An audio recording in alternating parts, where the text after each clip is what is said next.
Olá, bem-vindos de volta. Bom, a gente está na nossa primeira aula de Direito Administrativo, falando um pouquinho sobre as noções introdutórias ao Direito Administrativo.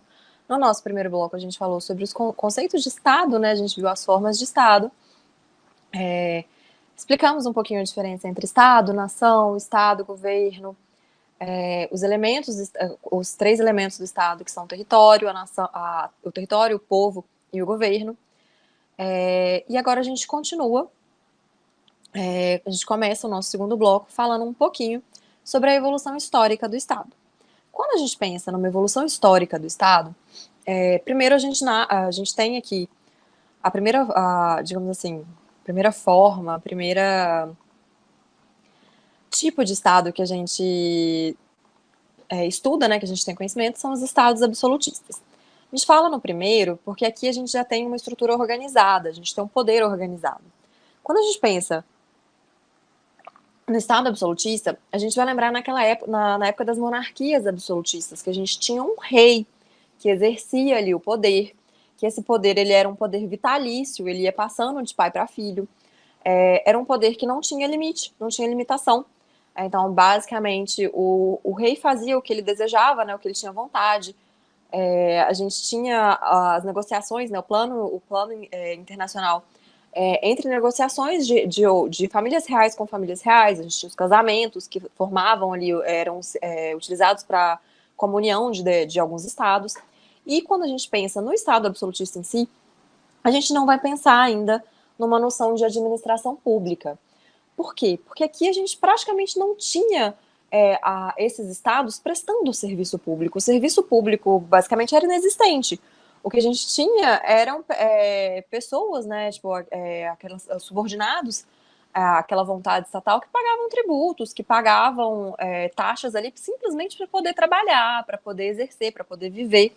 Mas a gente não tinha necessariamente uma contraprestação estatal. A contraprestação que eles falavam era ali um direito de defesa, que aquele Estado, aquele rei, os protegeria de uma invasão externa, por assim dizer. Mas a gente não tinha uma noção ainda de direito administrativo, de administração pública e por aí vai. A gente começa a ter essa noção quando a gente passa do Estado absolutista para o Estado liberal.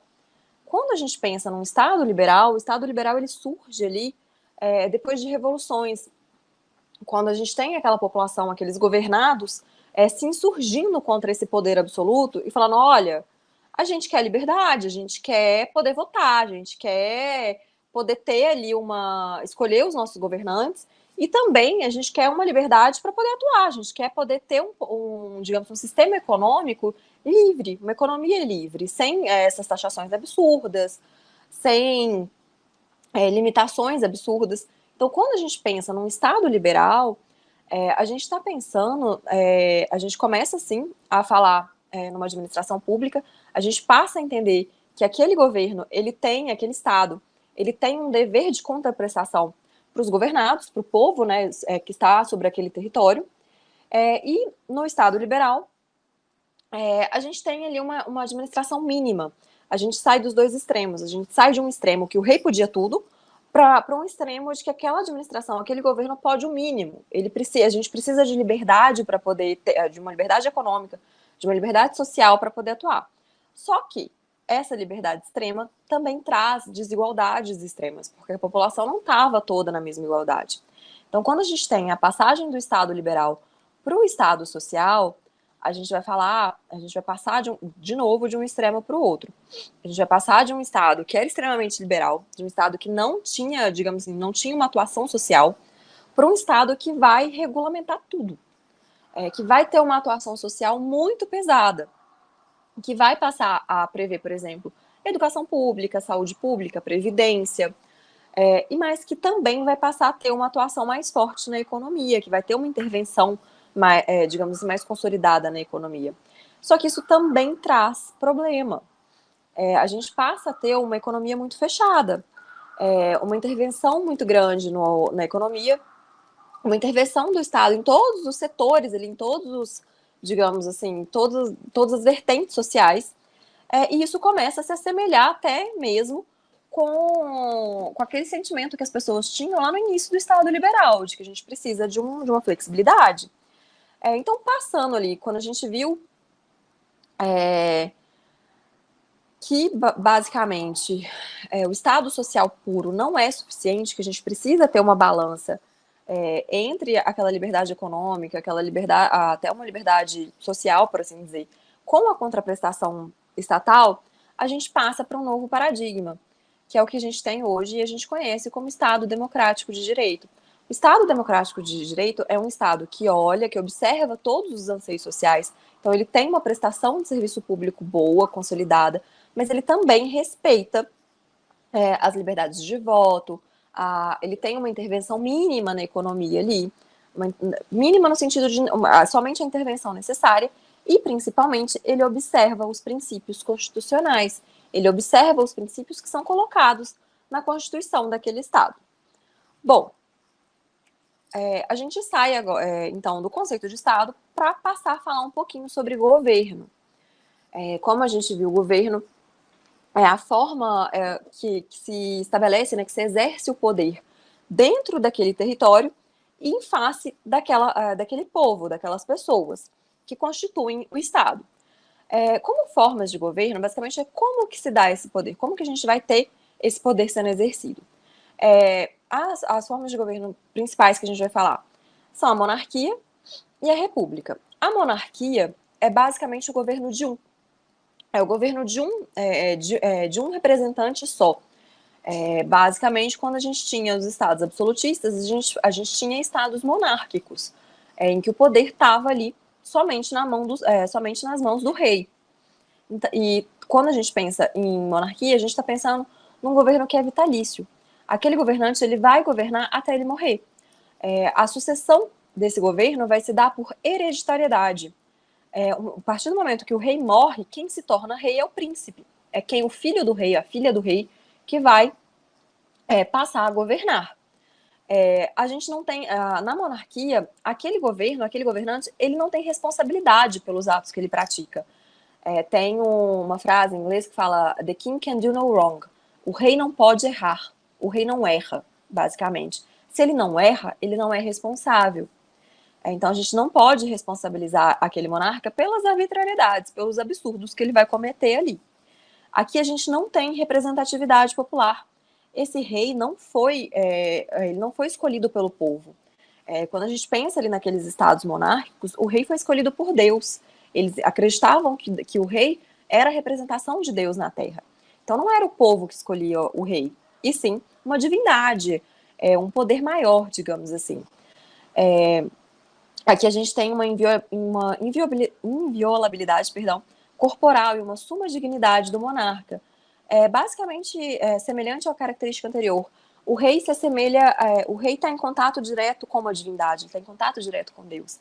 Então ele é inviolável. O poder dele emana exatamente dessa inviolabilidade, dessa divindade que ele pretende ser. Por outro lado, quando a gente vai falar da república, aqui se a monarquia é o governo de um, a república é o governo de muitos, é o governo de todos. Quando a gente pensa em república, a gente está pensando em governos temporários. A gente tem ali um prazo para que aquele governo exerça o poder, né, tenha o poder. Por exemplo, no Brasil, a gente tem eleições de 4 em 4 anos, tanto para prefeito, quanto para governador, quanto para presidente. Então, o tempo de cada governo é estipulado por 4 anos. Tem países que que o governo se dá por 5, 8 anos, e por aí vai.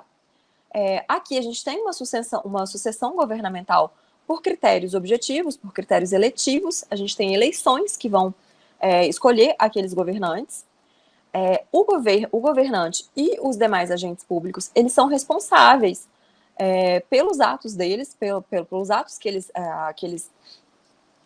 emanam, né, digamos assim. Cada ato administrativo, cada ato do governante, cada ato político tem que observar ali uma responsabilidade. A gente tem uma responsabilidade civil, uma responsabilidade administrativa e até uma responsabilidade penal também desses governantes. A gente vai ter uma aula só sobre responsabilidade, que a gente vai adentrar isso, mas basicamente, se ele extrapolar o que ele podia fazer, ele vai ser responsabilizado por isso. E aqui a gente fala, sim, de uma representatividade popular. Quem escolheu aquele governante foi o povo. Não foi alguém que simplesmente foi meio que colocado goela abaixo daquela população. Não, aqui a gente tem um representante que foi escolhido. A República, por exemplo, a gente tem como um sistema, uma característica da República a democracia. Quando a gente pensa numa democracia, os governantes são eleitos pela maioria.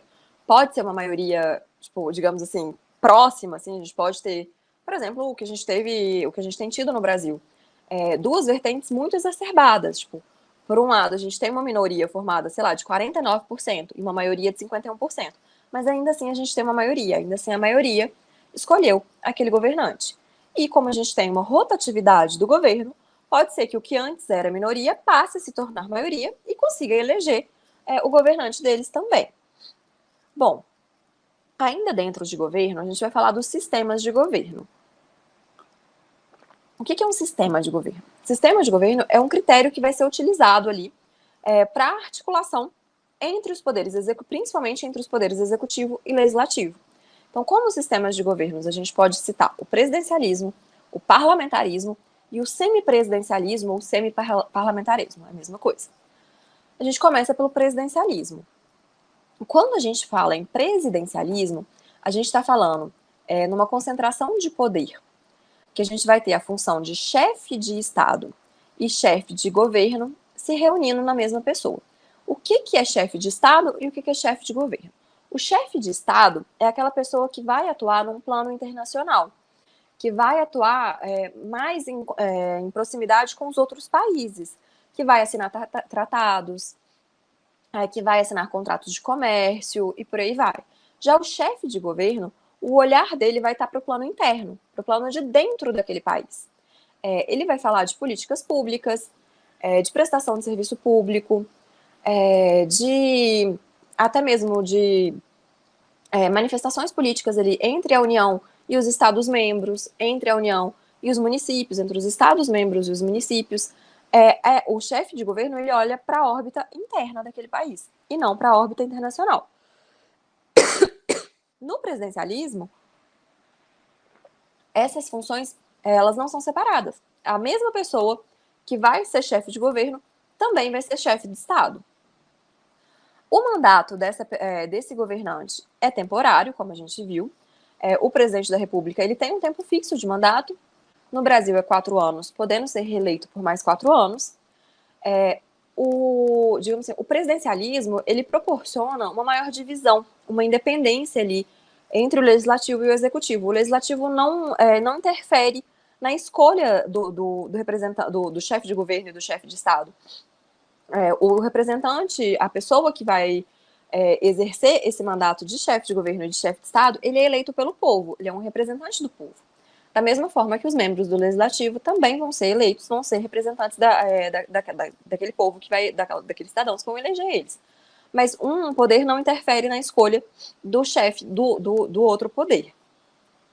Aqui a gente tem a investidura do exercício do mandato de presidente não precisa ser ratificada, ela não precisa ser, digamos assim, selada, sei lá, ela não precisa ser confirmada pelo legislativo. O legislativo nada tem a ver com isso. Então, uma vez que o presidente foi eleito de acordo com as normas constitucionais, de acordo com as normas eleitorais, ele vai ter ali a sua investidura garantida, independente se o legislativo gosta dele ou não. Por sua vez, o legislativo também tem membros que são investidos em mandatos com termos certos, que também são eleitos. O legislativo não tá subordinado ao executivo, então o executivo não pode simplesmente dissolver o legislativo, isso não existe, são poderes independentes. E o plano de governo do executivo, ele vai ser estabelecido e observado sem a influência daquele legislativo. O plano de governo do executivo não necessariamente precisa ser precisa atender aos interesses do legislativo, digamos assim. E, em contrapartida, aquele poder executivo, né, aquele governante, ele vai ter ali uma aprovação orçamentária para poder exercer o seu plano de governo, que aí sim vai estar sujeito à prestação de contas pelo legislativo. O legislativo, ele, de certa forma, ele presta conta, assim, ele exerce um tipo de controle das contas do executivo, e não do governo. Por outro lado, Quando a gente fala em parlamentarismo, a gente vai lembrar de uma divisão de função do executivo. Aqui sim, aquelas figuras de chefe de Estado e chefe de governo vão estar sendo exercidas por pessoas diferentes. A gente vai ter um chefe de Estado que vai ser exercido ali ou pelo monarca, ou pelo rei, ou pelo presidente, e a função de esse chefe, esse presidente e esse rei, que vão ali atuar num campo externo, digamos assim, num campo internacional. E já a função de chefe de governo, ela vai ser de atribuição do primeiro-ministro. É o primeiro-ministro que vai reger aquele governo internamente. O chefe de Estado vai ser a pessoa que vai nomear ou que vai indicar aquele primeiro-ministro. Esse primeiro-ministro vai indicar, vai nomear os demais ministros que vão compor ali o gabinete dele. E tanto o primeiro-ministro quanto o gabinete do primeiro-ministro precisam ser aprovados, eles precisam ser ratificados pelo parlamento. Política, quando a gente fala uma ratificação política perante o povo, é a ratificação pelo parlamento. Basicamente, o nome parlamentarismo, ele vai se dar exatamente de acordo com a forma de escolha desse primeiro-ministro. Exatamente porque a escolha desse primeiro-ministro precisa ser aprovada pelo parlamento. Exatamente por ser o parlamento quem vai aprovar esse primeiro-ministro, o parlamento pode, a qualquer momento, destituí-lo. A gente não tem um prazo fixo de mandato para o primeiro-ministro. Ele vai governar enquanto aquele parlamento confiar nele. Enquanto o parlamento confiar nele, ele permanece no governo. O parlamentarismo, por exemplo, a gente tem como exemplo de um governo parlamentar o governo da Inglaterra. Na Inglaterra, a gente tem a função de chefe de Estado, que é exercida pelo rei, e a função de chefe de governo, que é exercida pelo primeiro-ministro. E esse primeiro-ministro, ele precisa ser aprovado por meio do parlamento inglês.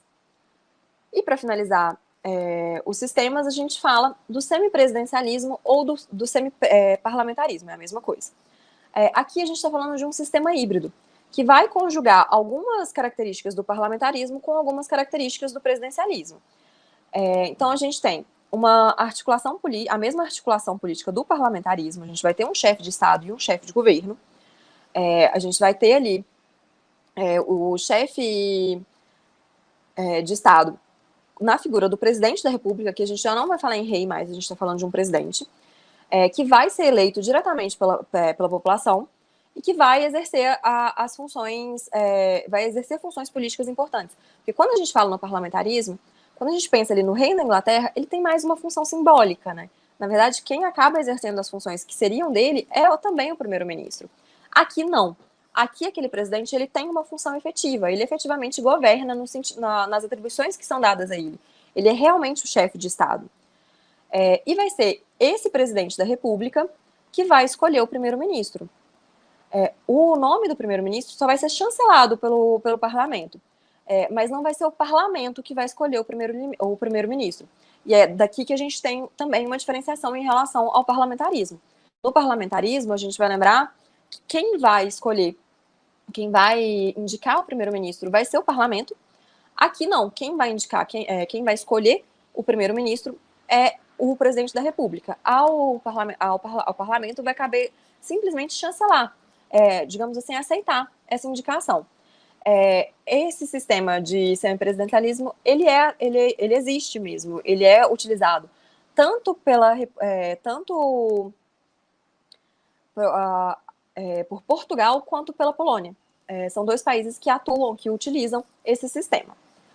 Bom, gente, sobre governo era isso que a gente tinha para conversar. Agora a gente vai entrar mais nas funções do Estado e especificamente na função administrativa, que vai ser a que vai interessar para a gente. Quando a gente fala em funções de Estado, a gente vai lembrar que a gente tem 3 funções clássicas, que é a função legislativa, a função judiciária e a função executiva. Cada uma dessas funções corresponde a um poder que existe dentro daquele Estado. Quando a gente pensa na divisão de poder dentro do Estado brasileiro, a gente tem um poder executivo, um poder legislativo e um poder judiciário. A função legislativa, quando a gente fala em funções clássicas, a gente pode separar elas em funções típicas e em funções atípicas. A função legislativa típica vai ser legislar, vai ser criar as nossas leis. Então, o que incumbe ao Poder Legislativo? Incumbe ao Poder Legislativo a criação de leis. Essa é a função típica do Poder Legislativo. Qual que é a função atípica do Poder Legislativo? Atipicamente, o Poder Administrativo, ele tem um controle ali da sua administração interna, então, atipicamente, ele também tem uma função administrativa. Toda a administração interna do Poder Legislativo incumbe a ele. Então, atipicamente, aquele Poder Legislativo, ele tem uma função de administração pública. Atipicamente, a gente também pode ter ali uma função judiciária ali também em relação ao Legislativo. Quando a gente fala de função típica do Legislativo, a gente só não pode esquecer que também é função típica dele o controle orçamentário das contas do presidente do Executivo, como um todo, digamos assim. Como função judiciária, o que é a função típica do Poder Judiciário? Julgar. O Judiciário, na sua função típica, ele julga.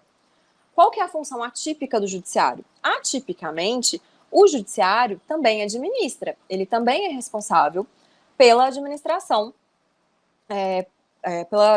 dos seus servidores, dos seus órgãos e por aí vai. A gente vai especificar certinho sobre os servidores, sobre as funções típicas e atípicas em uma próxima aula, mas só para a gente já entrar nesse tema. Qual que é a função típica do Poder Executivo? Governar. A função executiva ela vai se dividir numa função política e numa função administrativa.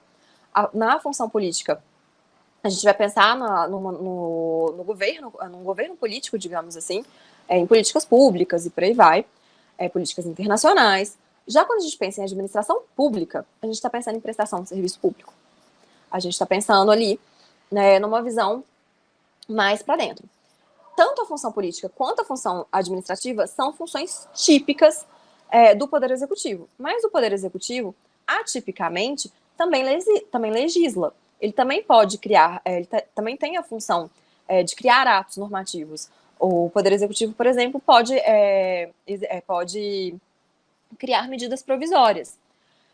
Atipicamente, a gente tem também o Poder Executivo tendo um veto jurídico, que é um veto de uma lei, por exemplo, que ele fala que aquele veto se dá por características jurídicas, porque aquela lei contraria ali uma Constituição, contraria alguma outra lei. Isso também seria, de certa forma, uma função judiciária atípica do Executivo.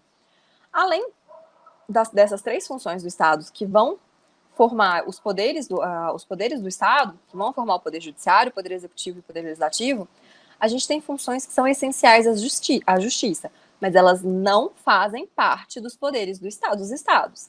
Aqui são funções que estão atreladas, que são previstas na Constituição, mas que são atreladas ao Poder Judiciário. Elas são independentes do Poder Judiciário, mas elas também não constituem um poder novo. A gente tem, por exemplo, o Ministério Público, que vai ser encarregado ali de uma fiscalização, de buscar interesses sociais. A gente fala que o Ministério Público é o representante da coletividade, digamos assim. Ele vai buscar interesses daquela coletividade, ele vai buscar a melhor interpretação, a melhor execução da lei.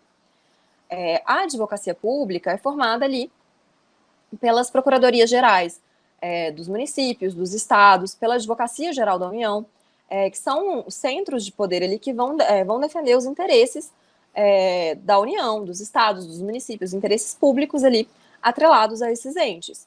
E a Defensoria Pública, que vai atuar, é uma advocacia pública para as pessoas de baixa renda, para as pessoas que não têm condição de arcar com um advogado, que não teriam acesso à justiça se não fosse por meio da Defensoria Pública. Bom, a gente entra, então, finalmente, na função que nos interessa, na função que a gente vai ver nas próximas muitas aulas aí para frente, que é a função administrativa. Quando a gente fala em função administrativa, a gente pode ter a função administrativa sobre um critério subjetivo ou orgânico, que vai levar em conta ali o sujeito, a pessoa que vai ser responsável pelo exercício daquela função administrativa. A gente também vai ter como característica da função administrativa um critério objetivo ou material, que vai buscar reconhecer ali aquela função administrativa por meio de elementos que são intrínsecos à atividade, por meio do conteúdo daquela atividade. Então, toda vez que a gente estiver falando de uma atividade que tem como conteúdo a consecução de interesse público, a gente está falando numa função administrativa, e também num critério objetivo formal, que é basicamente, vai reconhecer que aquela função é uma função administrativa por meio do regime que é a disciplina. Na nossa próxima aula, a gente vai falar sobre o regime jurídico administrativo. E a gente vai ver que é um regime jurídico de direito público. Então, toda vez que a gente estiver falando de um regime jurídico de direito público, provavelmente a gente está falando sobre uma função administrativa. Essa função administrativa, ela pode ser dividida. A gente vai falar em função administrativa, por exemplo, quando a gente tiver a prestação de serviços públicos. Vai ser ali uma atividade que vai ser direcionada a proporcionar utilidade, comodidade, para aqueles assim, vai buscar satisfação de necessidades de interesses públicos. A gente ainda tem função administrativa também quando a gente fala no poder de polícia. Quando a gente pensa no poder de polícia, a gente vai lembrar de uma atividade que vai conter, que vai restringir ali o exercício de alguma liberdade, que vai adequar aquele exercício aos interesses coletivos. Por exemplo, quando a gente tem alvará de funcionamento para um restaurante, quando a gente tem a limitação ali do que pode ser colocado na calçada, tudo isso é um poder de polícia.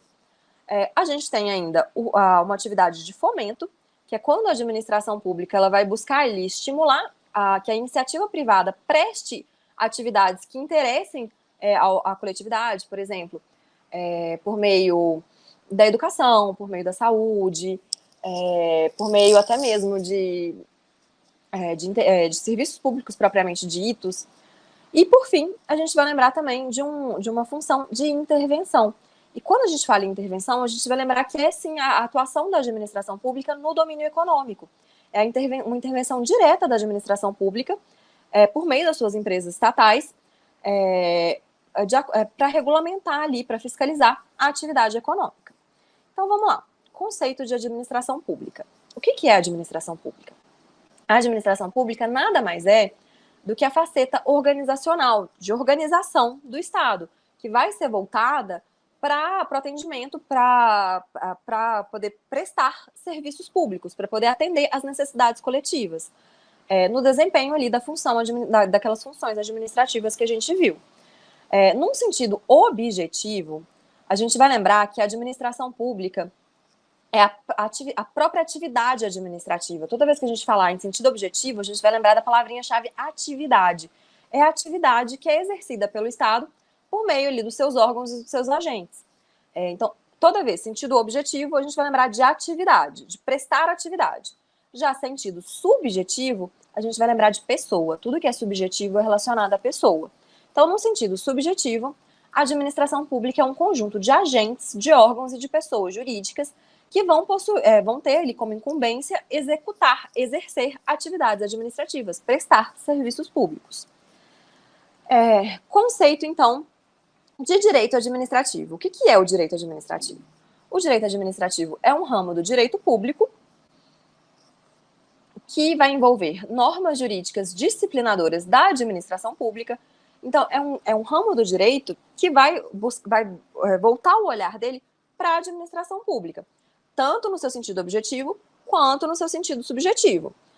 Em outras palavras, é um ramo do direito público que vai envolver normas jurídicas disciplinadoras do exercício da função administrativa. Então, o direito administrativo é o ramo do direito que vai cuidar da administração pública, que vai regular ali a administração pública, que vai criar ali, que vai juntar as leizinhas ali para saber, para poder fiscalizar se aquela administração pública está agindo de acordo com a lei.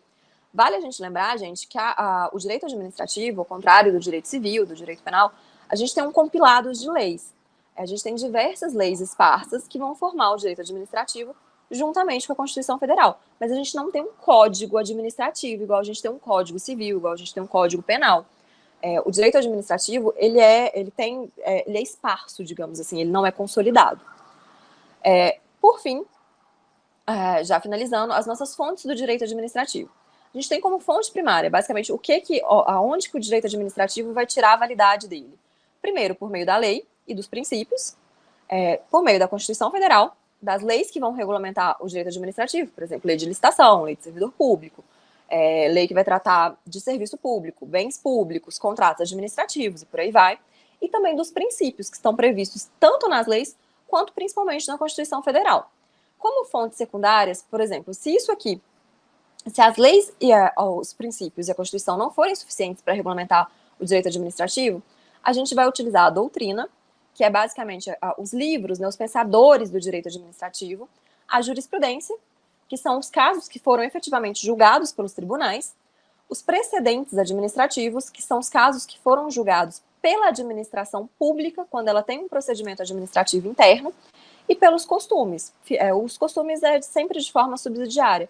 Costume é o costume daquela população, daquele povo mesmo. E, para finalizar, a gente tem 2 tipos de sistema administrativo. A gente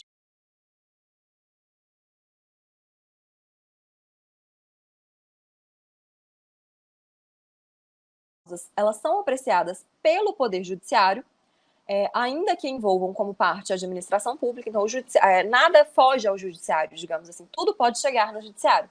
É o modelo que a gente usa aqui no Brasil, é previsto ali no artigo 5º, 35 da Constituição Federal, que vai falar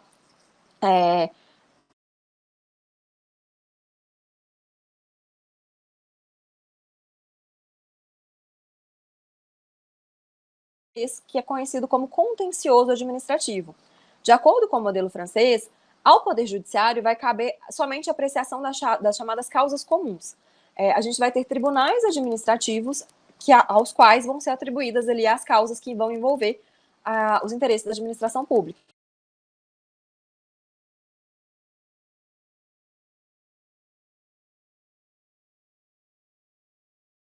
Tá? Das causas administrativas. Para a gente interessa o modelo inglês, o modelo de jurisdição una, em que ao judiciário tudo pode ser levado ao judiciário. Mesmo que a gente tenha ali a possibilidade da administração resolver por conta própria, ainda assim isso pode ser encaminhado ao judiciário.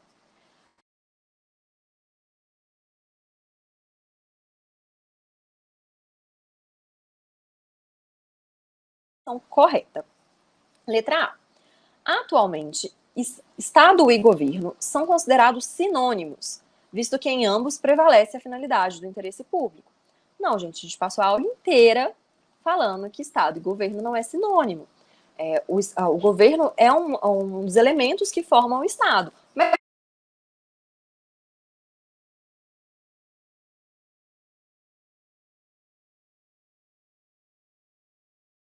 o legislativo, o judiciário e o Ministério Público. Não, a gente acabou de ver isso. O Ministério Público não é um poder do Estado. Ele é uma função essencial à justiça. Ele está previsto na Constituição, mas ele não é um poder do Estado. Letra C. Com base em um critério subjetivo, a administração pública confunde-se com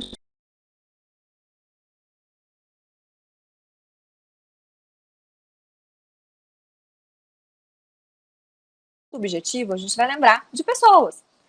Então, critério subjetivo, sujeitos que integram a estrutura administrativa do Estado. Está correto. Letra D. Na Constituição Federal de 88, foi adotado um modelo de separação estanque entre os poderes, de forma que não se podem atribuir funções materiais típicas de um poder ao outro. Não, a gente viu que, apesar deles terem funções que são típicas a eles, eles também exercem funções atípicas. Por exemplo, o executivo pode executar a função atípica de legislar. O judiciário tem a função atípica de administrar os seus servidores, ali, os seus órgãos. Então, é sim possível. Questão número 2. A lei é considerada fonte primordial do direito administrativo. Razão por que esse ramo do direito público nacional se encontra codificado, ou seja, as normas administrativas estão reunidas em um só corpo de leis. Não, gente, está incorreto. Como a gente viu, as leis administrativas elas são esparsas, a gente não tem um código administrativo. A gente tem diversas leis que, juntamente com a Constituição, vão reger o direito administrativo. Então, a questão número 2 está errada. Opa, peraí. Já acabei dando a resposta da 3, mas vamos lá. Com relação à administração pública, julgue os itens que se seguem. Enquanto pessoas jurídicas, órgãos, então vamos lá, enquanto pessoas jurídicas, órgãos e agentes públicos formam o sentido subjetivo da administração pública, a atividade administrativa exercida por eles indica o sentido objetivo. Tá correto. São exatamente os dois conceitos, os dois sentidos que a gente viu de administração pública. O sentido subjetivo ligado às pessoas, então pessoas jurídicas, órgãos e agentes públicos, e o sentido objetivo exatamente relacionado à atividade administrativa. Então, a questão número 3 está correta. Questão número 4. Assinale a opção correta em relação às noções de Estado e administração pública. Letra A. A administração pública, em sentido subjetivo, compreende as pessoas jurídicas, os órgãos e os agentes que exercem a função administrativa. Tá correto, gente. É exatamente o que a gente vem falando. E olha, se errar sentido subjetivo e sentido objetivo na prova, vocês vão lembrar de mim falando, hein? Letra B. Vamos lá, vamos terminar de ler todas. A administração pública direta, na esfera federal, compreende os órgãos e as entidades, ambos dotados de personalidade jurídica, que se inserem na estrutura administrativa da Presidência da República e dos Ministérios. A gente vai ter uma aula só sobre os entes da administração, mas quando a gente pensa em administração pública direta federal, órgão não tem personalidade jurídica própria. O órgão está subordinado ao Poder Executivo, ao Poder Legislativo, ao poder que ele estiver subordinado ali. É uma desconcentração daquele poder, daquela administração, digamos assim, mas ele não tem personalidade jurídica própria. Letra C.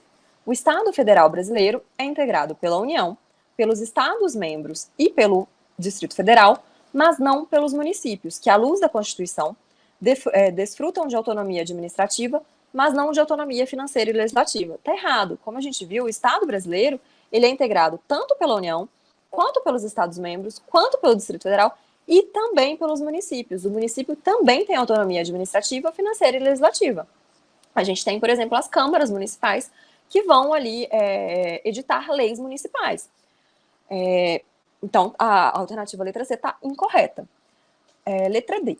A prerrogativa de criar empresas públicas e sociedades de economia mista pertence apenas à União. Não dispõe os estados, o Distrito Federal e os municípios de competência para tal.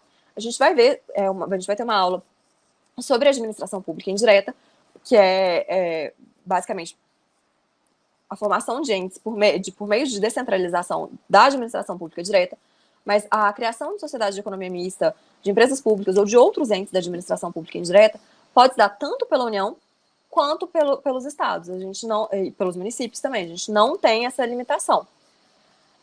Então, a letra D também está incorreta. Bom, gente, era isso que a gente tinha para conversar nessa aula. Eu espero que vocês tenham entendido. Mas qualquer dúvida, vocês podem me encaminhar por e-mail. Estou à disposição. Não fiquem com dúvidas, né? Façam os exercícios. Leiam com calma o material. E tirem todas as dúvidas que vocês puderem agora. O momento é esse. Não dá para ir com dúvida para a prova. Bom, eu desejo um excelente estudo para todos vocês. Um ótimo dia. Qualquer coisa, estou à disposição. E a gente se encontra numa próxima aula. Muito obrigada.